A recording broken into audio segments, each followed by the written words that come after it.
Papo da Vez vai ser um quadro especial deste mês de maio, que a gente vai trazer histórias bem maternidade real, do jeito que a gente acompanha todos os dias nos atendimentos domiciliares.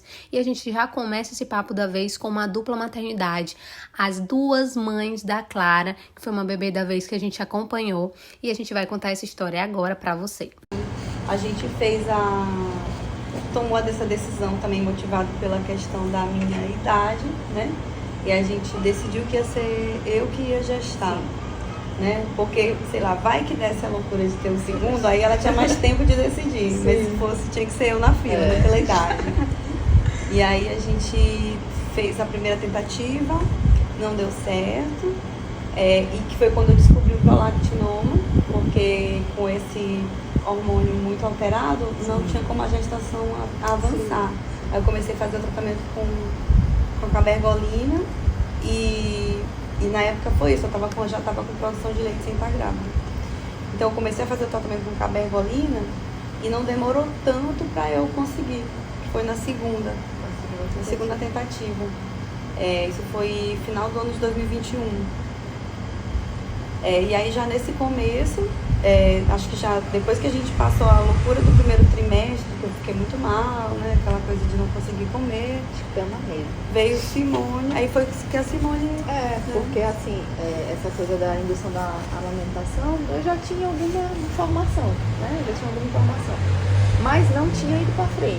Mas assim, você engravida e você começa a pensar várias coisas, né? Como é que seria? E no nosso contexto familiar, a gente sabe como tudo é complexo socialmente, né?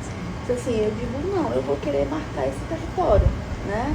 Vou querer marcar esse território. E eu disse, não, a gente vai fazer a indução da amamentação. E vai para aquele contexto dos profissionais que você procura. Eu tinha uma ginecologista na época, e eu disse, olha, minha esposa tá grávida, e eu quero tentar a indução. Eu já procurei na internet nesse período até falar com ela, eu já tinha me informado. E no receio de falar com ela, porque eu não sabia como ela ia receber. Ela disse assim, te informa no banco de leite do materno. Só que eu sabia que não era assim, né? Eu já sabia também que não era assim. E aí vai em cima, vai embaixo, vai em cima, vai embaixo. Descobri sobre a Kelly Carvalho, né? E com isso, a coisa foi, mas assim, não encontrava ninguém para realmente ajudar. Aí, no limite já da gestação, a gente conseguiu viajar para o Rio. Encontrou um casal de amigas de Glória, que inclusive uma delas tinha feito a indução. E aí falou sobre a Kelly e tal. Eu voltei, a gente voltou para São Luís, aí eu já estava ainda mais com a ideia firmada, até porque Glória acho que já estava com 7. Eu estava encerrando o segundo trimestre. Então assim, pelo que eu já tinha pesquisado, eu tinha um prazo real para começar, até Clara nascer, para poder estar produzindo leite. Então aqui, como a gente fez uma consulta com um pediatra, ele disse, olha, tem essa médica que ela ajuda, e é justamente a doutora Glaucia, né? Sim. Aí a gente marcou uma consulta com ela e daí eu comecei mais ou menos de final de maio para junho. No final de junho para julho eu já estava produzindo leite, né? Então eu tomava medicação e usava bombinha 3 vezes por dia, levava para o trabalho. Então quando eu tinha um horário eu trancava a porta e usava bombinha. E aí eu acho que do serviço, né? Que eu te mandei uma fotinha das primeiras gotas que saíram. Eu digo, deu em junho, Clara nasceu fim de julho. Né? Então de um mês para o outro eu consegui produzir.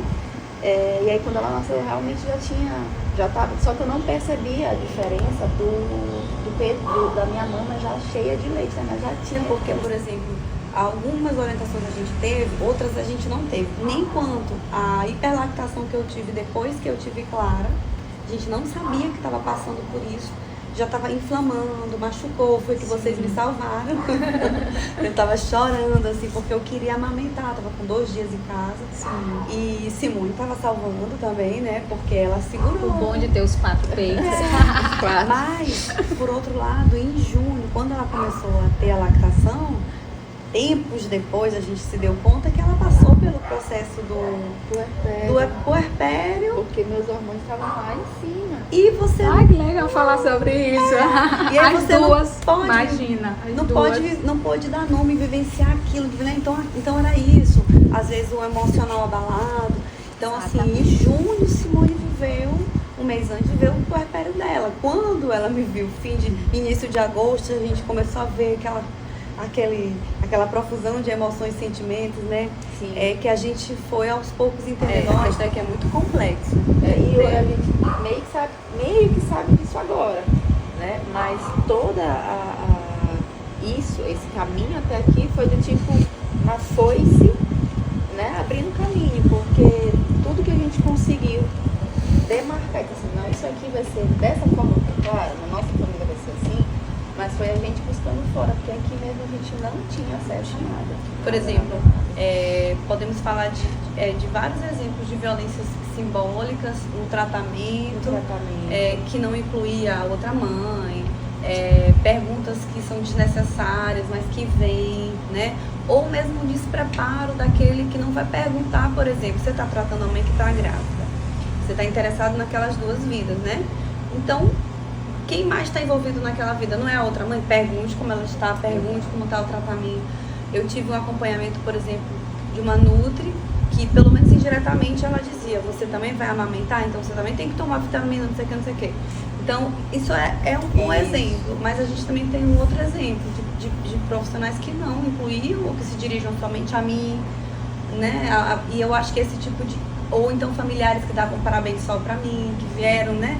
São pequenos gestos que são muito violentos. Sim. E não deixa de ser uma violência com a criança, porque a criança tem duas mães, vamos reconhecer isso, né? Já que você gosta tanto da criança. Sim. E isso, claro, a gente também está vivenciando ainda hoje, tendo que demarcar o tempo todo isso na escola, nas relações sociais. Então, acho que quando a gente sentiu esses primeiros impactos de, nossa, não vai ser só lindo, não, né? Então, acho que Simone deve ter ido para essa reflexão, que é um processo muito dela. Eu acompanhei, mas não tinha noção do que era estar nesse lugar, né? A gente conversava muito sobre isso, do tipo, eu acho que eu não vou poder te ajudar porque eu também estou no puerpério. Eu lembro que a gente conversava assim, não com essa calma, eu disse, eu não vou poder te ajudar, não consigo me solidarizar a ponto de parar de estar vivendo isso aqui e só te apoiar, não consigo te apoiar, porque eu também estou passando, você está tentando, sei lá, marcar seu território como mãe e criar vínculo, e eu estou com uma hiperlactação, meu mamilo está muito machucado, e eu só queria, né, são coisas diferentes, muito complexas. E não é uma dor e uma criança no meio. Agora, o mais interessante, por exemplo, é que a gente ouvia muito de pessoas, em geral, dizendo que coisa maravilhosa, duas mães. Então, isso é muito... tinha muito esse olhar de fora que via o lado bom. Né? Porque pelo menos tem a uma e tem a outra. Porém, é muito complexo. Então, assim, quem for se adentrar, que se forme, que a todo instante tente educar aquele profissional que não está incluindo todo mundo na realidade do jeito que acaba tendo que ser isso, né? Não deixe passar determinadas violências, determinadas falas, né? Dentro dos critérios, olha isso, dentro dos critérios de idade, né? Porque eu tinha 38 quando eu engravidei. Eu tinha 37 quando eu engravidei. Eu gosto que ela sabe todos os números, todas as datas, o peso da criança, essa parte ficou com essa mãe. Aí eu tive diabetes gestacional e aí ficava, só que eu sempre fui muito saudável, né? Então, muita atividade física, eu fiz musculação até a semana que eu fui pra maternidade. Dança também, dançava muito, dançarei. Clarinha também. Então, tinha tudo pra não ter impacto. E não tava tendo. Tava com um bom acompanhamento também. Mas a profissional que estava me acompanhando como obstetra, ia dizer, não, você vai fazer indução do parto para poder justamente ser de acordo com o que você está preparando desde antes de engravidar, mas com 36 semanas você vai ter que fazer cesariana. Isso foi um baque muito feio pra gente, muito horroroso, porque a gente fez essas 36 semanas muito bem preparadas, com um profissional de educação física, com psicólogo, com endócrino, nutricionista e ela, e tudo indicava, mas como é que com 36 semanas você... Sinceramente, eu digo pra Simone assim, quando você é um casal de duas mulheres, né, ou um casal que não está na norma, toda e qualquer violência, toda e qualquer fala dirigida a você, você tem que problematizar, perguntando assim, isso aconteceria se fosse um casal hétero?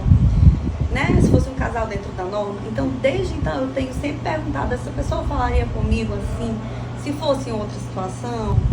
Então, eu nunca aceitei essa situação de ter sido assim, estava muito saudável. Com 35 semanas, a gente disse, não, a gente decidiu que não vai fazer exclusividade. Não vai fazer Aí tava aí, 36 semanas a gente tinha um receituário médico com um relatório que dizia que ela não estava pronta para parto normal.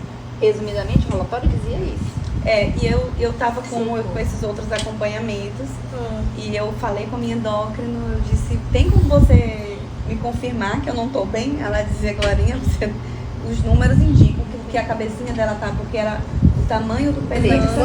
E aí quando completou 37 semanas, não foi? 37? Não, 38 mesmo. A gente foi no domingo, Clara completou 38 semanas na sexta. E aí tinha que explicar, e eram plantonistas, né?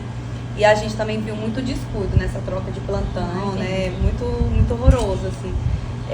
E eu fui só cansando, e a Clarinha também foi só cansando, porque teve um médico que no primeiro encontro comigo já disse assim, a gente vai pra cesariana, viu? Mas por que motivo? Aí já joga aquela pergunta que é, mas você não quer ter sua filha viva na sua mão? Isso é horroroso. Joga a responsabilidade de novo, né? Mas isso não está em jogo, não é essa questão. Eu quero saber se você está realmente indicando como é que está o coração dela. Eu questionei, consegui questionar por 4 plantões. 2 dias de indução. Deu ao desgaste, né? Aí eu já estava exausta. Tava dançando no meio da sala o dia inteiro, mas no segundo dia ele falou, tá bom, então, mas vai ter que entrar alguém para fazer exame em você de hora em hora. Ainda mais porque eles são questionados, porque o que ele foi questionar esse primeiro plantonista era o resultado do exame, carga e pouco dela, né? E deu valor lá de 200 e alguma coisa. Aí eu olhei assim, aí ele saiu, dizendo que era para poder a gente pensar. Aí eu fui no meu celular, e peguei o primeiro exame, deu o mesmo valor. Quando a gente ainda estava semanas antes de ir pra lá. Eu digo, mas deixa eu te explicar. Nesse exame bem aqui, desse dia tal, deu esse mesmo valor. E eu estava lá, eu estava vendo que estava oscilando. Então assim, estava normal aqui, por que não está normal agora?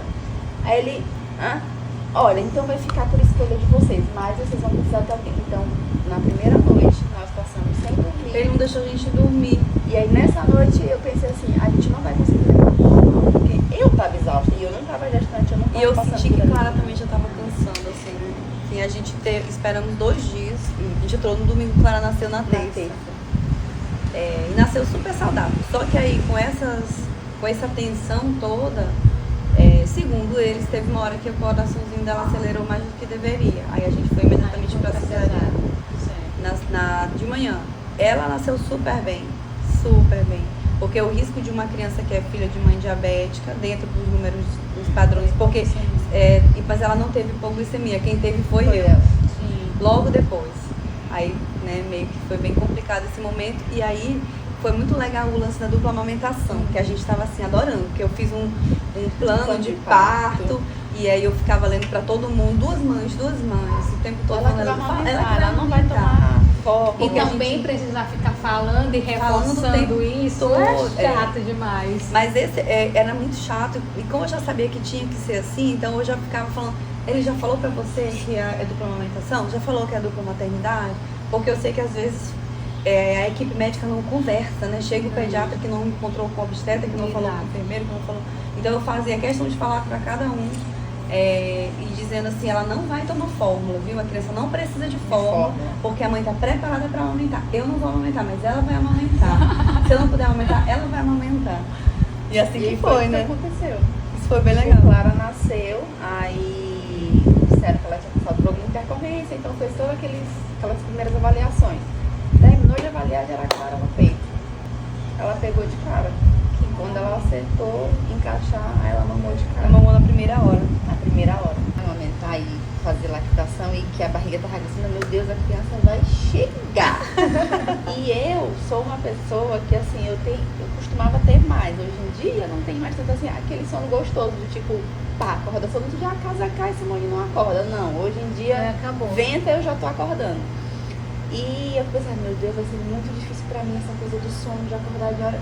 Foi o menos complicado desses 1 ano e 9 meses. Foi a parte menos difícil pra mim, essa coisa do sono. Tanto que ela se mexia, e até hoje, eu vivo dizendo pra Glória, assim, desculpa que eu meio que te abandonei, porque assim, hoje em dia eu só acordo se Clara fazer barulho.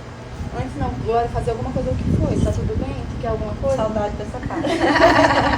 E hoje em dia não, eu vou embora no sono, 10 minutos que eu tenho é sono profundo. Sim. Clara miou, eu tô lá em cima dela, o que foi? Porque a rádio tá uma banana, então não sei o quê. Então o sono realmente não foi mais difícil pra mim. O mais difícil foi aquela sucção, peito rasgando, um pedaço do meu bico indo embora, meu Deus. E assim, não consegui vestir uma roupa. E meu Deus, ainda nem parou assim pra mim, ela tá pedindo peito de novo. E assim, tá todo mundo com uma mira destruída, não tem pra quem jogar, a gente precisa de uma terceira mãe. Precisa de uma terceira mãe aqui, por favor. Então, assim, mais pra difícil. te doer E como muito, vocês né? contornaram isso, por exemplo? Foram pro copinho, foram pra mamadeira? O que vocês precisaram apelar diante dessa dificuldade? Mesmo tendo 4 peitos, né? Porque tendo os 4 peitos ali também rolou isso. Foi assim, quando a gente chegou da maternidade, a gente revendo as fotos, Simone, aqui tu já tava com lactação, porque tava assim, hiperlactação, já tava tudo cheião. A gente só deixou o peito encher. Eu não sei, a gente não ofereceu o peito pra criança e era muito peito, muito leite e muito grosso, assim, né? Era bem grosso. Aí, E vocês já adaptadas com Simone, principalmente com bomba, né? Não Só veio nem Simone. isso de tirar leite, por exemplo, não. E na verdade eu nunca nem usei, né? Eu sempre tirei por todo conta esse da leite. lactação também, né? Esse leite da doação eu só tirava com a mangueirinha, garrafinha de a garrafinha. sucção. O coletor. O coletor. O coletor, tá?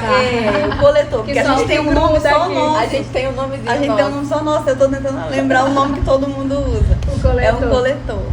Todo o leite, eu nunca usei. Colocava que jorrava, que tem hiperlactação, usa bem o coletor. Ele era 90 ml, né? Eu Sim. tinha 2, 3 dele, assim, enquanto ela mamava de um lado, O outro tinha que ter, vazava e doação. Aí eu cheguei da maternidade tentando dar, e tava super cheio, grosso, né? Ele era bem amarelo, muito amarelado, né? Era grosso, colostro mesmo. Aí foi que veio uma das pessoas que trabalham na tua equipe, que passou assim horas aqui comigo, fez massagem, passou laser, e aí a gente tirou essa dose assim no copinho de tem o pinga. videozinho de Clara tomando Então, com ela. com ela a gente aprendeu a gente tem vídeo. Com ela a gente aprendeu a usar o copinho. Esse copinho, né? Às vezes quando uma das duas não podia. Tempos depois eu precisei fazer aquele exame da ressonância. Simone também ficou sozinha amamentando Por mais de 24 horas, porque eu não podia amamentar após o exame. Então foram 2 vezes em que ela ficou só ela segurando no peito. O rojão. E aí eu lembro que ela falava assim, não vai dar pra mim muito tempo.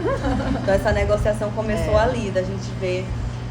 Então, quando deu esses momentos urgentes, ela segurou, né? Quando Clara nasceu, quando eu vim pra casa que machucou muito, feriu, que sangrou, e ela ficou segurando, que eu fiz esse laser, e eu não lembro da enfermeira que veio, ela falou assim, ela falou, tenta não aumentar hoje à noite, já que tu tem a Simone, não aumenta hoje à noite.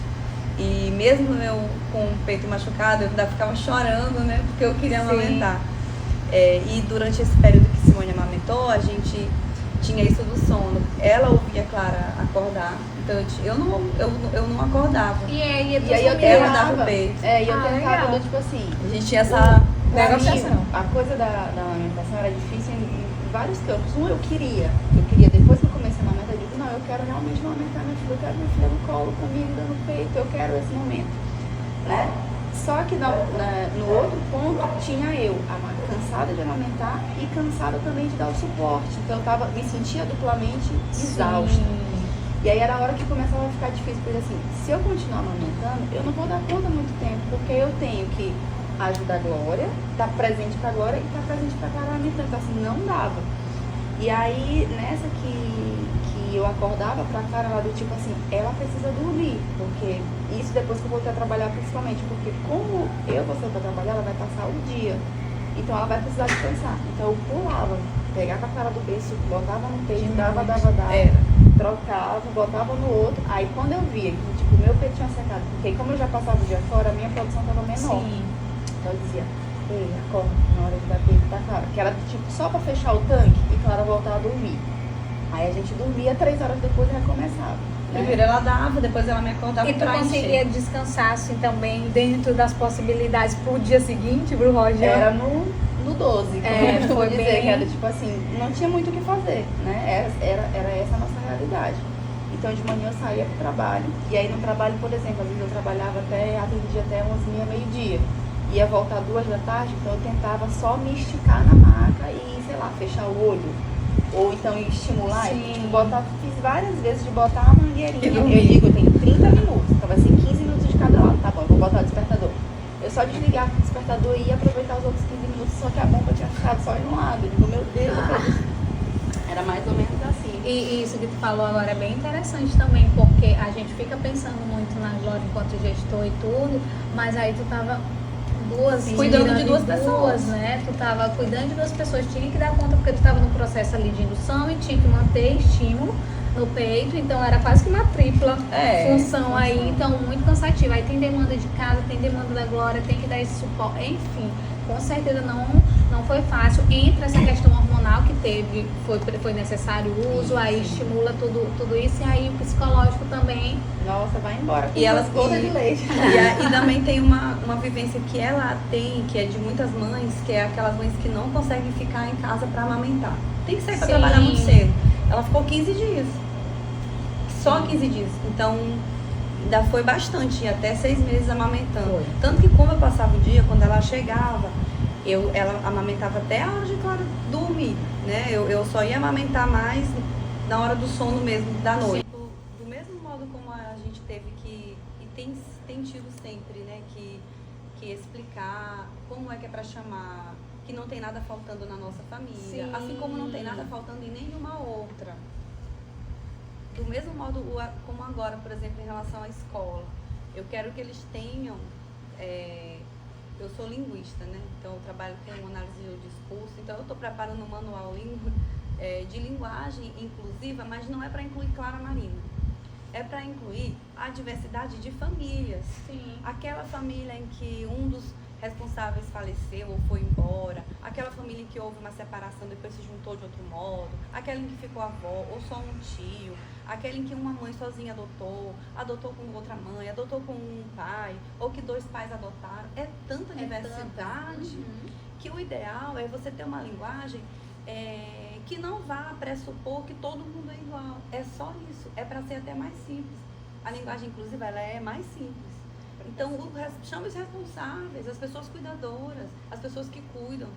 Muito simples, muito mas não, simples. tem que nomear de outras formas e aí faz essa segregação, né? Exclui. Aí exclui, na verdade, a grande maioria. Porque a gente tem a impressão de que todo mundo é igual e que toda a família é um pai, uma mãe, um filho e uma filha. Né? Aquela coisa bem, uma imagem que colou assim, né, na mídia, né? Mas na verdade, poucos se encaixam nesse. Tem convivido muito com essas situações, assim, de ter que explicar ou ter que se explicar. Né? Tem vários exemplos assim, do que a gente já passou, achando que é uma falta. Por vezes, de fato, é uma falta. Porque alguém que deveria estar ali, tinha o compromisso de estar ali e não está. Mas, no geral, não é uma falta. Né? Uma família de 2 mães, como a nossa, não tem nada faltando. Não é? Eu estou tentando ensinar para a Clara que, se alguém perguntar, mas você não tem pai? Eu vou ensinar ela a dizer assim, e você não tem 2 mães? Eu vou ensinar ela a fazer assim. Porque se é que está faltando algo nela, então ela aponte o que está faltando no outro. Sim, né? Exatamente, adorei. E como é que é não ter 2 mães? Como assim você não tem? Né? Você não teve 4 peitos para escolher, né? Sério? Adorei. Dó de você. Acho que é isso, um pouco de riso, um pouco de leveza, sim. mas também não deixando de se defender.